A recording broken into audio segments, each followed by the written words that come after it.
originating in the spring and autumn period, 770 to 476 BC. Despite having many origins and legends surrounding it, the festival is today acknowledged and celebrated by most Chinese in memory of Chu, who lived in the latter part of the Warring States period, 475 to 221 BC. The festival carries historical memories and spiritual connotations that transcend time to reflect Chinese people's unwavering patriotism. According to Shiji, records of the Grand Historian, a vast history of the Chinese world from its beginnings to the late 2nd century BC written by Grand Historiographer Sima Tian, Chu was a minister in the court of King Huai in the Chu state during the Warring States period.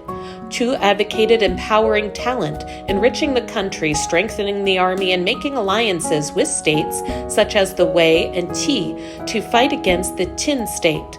However, he was strongly opposed by the noblemen Zilan and others. During his time in exile, Chu wrote long poems such as Li Cao, on encountering sorrow, Tianwen, Questions to Heaven, and 9 songs to express his concern for the country and its people. In 278 BC, the Qin army conquered the Chu capital. Seeing that his homeland had been invaded, Chu was heartbroken. He could not bear to abandon his home and committed suicide by drowning in the Nilo River. Legend has it that after Chu's death, the Chu people were deeply saddened and flocked to the river to pay their respects. Fishermen took to their boats, scouring the waterway to salvage Chu's body. One fisherman took out some rice balls, eggs, and other food prepared for Chu, making a loud sound as he threw the food into the river, in the belief that if the fish, lobsters, and crabs were full, they would not eat Chu's body. When people saw this, they followed suit. One elderly physician bought a jar of Rilgar wine and poured it into the river to stun the dragons in the water so that they would not harm Chu's body. Later, fearing that the rice balls would be eaten by dragons, people came up with the idea of wrapping rice in reed leaves and tying the leaves with colored silk thread. Thus, zhongzi came into being.